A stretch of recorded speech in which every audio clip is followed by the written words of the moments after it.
আসসালামু আলাইকুম। আমার আরেকটি নতুন ভিডিওতে আপনাদের সবাইকে স্বাগতম জানাচ্ছি। অনেকদিন ধরে আপনাদের ন্যাশনাল ব্যাংকের কোনো আপডেট দেয়া হয় না। তো ন্যাশনাল ব্যাংকের রিসেন্ট আপডেট হচ্ছে ন্যাশনাল ব্যাংক কিন্তু কেন্দ্রীয় ব্যাংকের কাছে যে তারল্য সহায়তা আমরা সবাই জানি কিছুদিন আগে কিন্তু বেশ কয়েকটি ব্যাংকে টোটাল 22,500 কোটি টাকা দেওয়া হয়েছিল। তো ন্যাশনাল ব্যাংক তখন 4,000 কোটি টাকা পেয়েছিল ওই লটে। আর নতুন করে কিন্তু ন্যাশনাল ব্যাংক আবার 1,000 কোটি টাকার মতো তারল্য সহায়তা বাংলাদেশ ব্যাংকের কাছে ডিমান্ড করেছে। আর আম, কেন্দ্রীয় ব্যাংকের একজন ঊর্ধ্বতন কর্মকর্তা বলেছেন যে 10% সুদে কেন্দ্রীয় ব্যাংকের কাছে এই তারল্য সহায়তা চাওয়া হয়েছে। বাট কেন্দ্রীয় ব্যাংক এই তারল্য সহায়তার ব্যাপারে এখন পর্যন্ত কোনো ফাইনাল ডিসিশনে আসলে যেতে পারেনি। এটি প্রক্রিয়াধীন অবস্থায় আছে।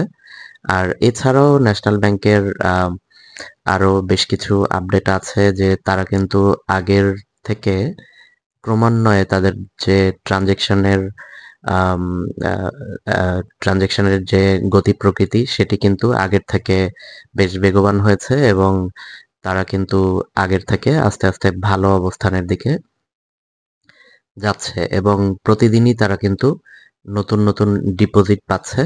আর ন্যাশনাল ব্যাংকের চেয়ারম্যান জনাব আব্দুল্লাহ আওয়াল মিন্টু এই বিষয়টি নিশ্চিত করেছেন যে বাংলাদেশ ব্যাংকের কাছে প্রথমে তারা কিন্তু 5 থেকে 6 হাজার কোটি টাকার একটি তারল্য সহায়তা চেয়েছিল, কিন্তু সেখানে তারা ওই লটে পেয়েছিল 4,000 কোটি টাকা। তো যে কারণে এখন এই যে গ্রাহকের যে টাকা সেটি পরিশোধ করা বা স্বাভাবিক যে তাদের ব্যাংকিং কার্যক্রম সেটি পরিচালনা করার জন্য তাদের আসলে আরো 1,000 কোটি টাকার মতো তারল্য সহায়তা বর্তমানে দরকার এবং তারা সে অনুযায়ী আসলে আগাচ্ছে এবং বাংলাদেশ ব্যাংকে কিন্তু অলরেডি তারা সেটি ফর্মালি জানিয়েছে। আর অলরেডি যে 4,000 কোটি টাকা তারা পেয়েছিল সেটার ইউটিলাইজেশন কিভাবে তারা করেছে সেই ব্যাপারে কিন্তু কেন্দ্রীয় ব্যাংকে অবশ্যই তাদের একটি ব্যাখ্যা দিতে হবে নতুন করে তারল্য সহায়তা পেতে গেলে। তো এই ব্যাখ্যা দেওয়ার জন্য অলরেডি কিন্তু তারা একটি প্রেজেন্টেশন রেডি করেছে যে কিভাবে তারা এক্সিস্টিং যে 4,000 কোটি টাকা সেটি তারা খরচ করেছে বা ইউটিলাইজ করেছে এবং এটার যদি সুস্পষ্ট ব্যাখ্যা তারা দিতে পারে আশা করা যায় কেন্দ্রীয় ব্যাংক হয়তো বা তাদেরকে নতুন করে আবার 1,000 কোটি টাকার তারল্য সহায়তা দিতে পারে এবং সেই ক্ষেত্রে কিন্তু তাদের কার্যক্রম আরো গতি ফিরে পাবে। এবং আমরা সবাই জানি যে এই ব্যাংকটি কিন্তু অত্যন্ত পুরনো একটি ব্যাংক। আর ন্যাশনাল ব্যাংকের বিষয়ে আহ, আহ, এখানে বর্তমানে যিনি চেয়ারম্যান আছেন আব্দুল্লাহ আল মিন্টু তিনি বলেছেন যে আসলে নিয়ম কানুন না মেনে বিগত যে বোর্ড ছিল বা সরকার ছিল তাদের আমলে দেওয়া ঋণগুলির কারণেই মূলত ব্যাংকের এই পরিস্থিতি আজকে। তো তারা ঋণ আদায় সহ যাবতীয় কার্যক্রম যাতে ত্বরান্বিত হয় সে ব্যাপারে অত্যন্ত গুরুত্ব আরোপ করেছেন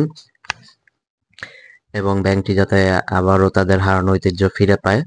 আর আশার কথা হচ্ছে যে 2023 সালের ডিসেম্বরে ন্যাশনাল ব্যাংকে গড়ে প্রতিদিন 20 থেকে 30 কোটি টাকা আমানত আসছিল, কিন্তু 2024 সালের ডিসেম্বরে সেটি 40 থেকে 50 কোটি টাকা হচ্ছে। তো এটি অত্যন্ত আশার কথা যে এই পরিস্থিতিতেও তারা নতুন নতুন আমানত পাচ্ছে এবং জানুয়ারি মাসে কিন্তু চলতি জানুয়ারি মাসে সেটি বেড়ে আবার প্রতিদিন প্রায় 60 কোটি টাকার কাছাকাছি আমানত তারা নতুন করে পাচ্ছে। তো বেশ ভালো কিছু পজিটিভ ইনফরমেশন আমি আপনাদের শেয়ার করলাম। তো এই ছিল আজকের ভিডিও। ভিডিওটি যারা ধৈর্য ধরে দেখলেন অসংখ্য ধন্যবাদ। আসসালামু আলাইকুম।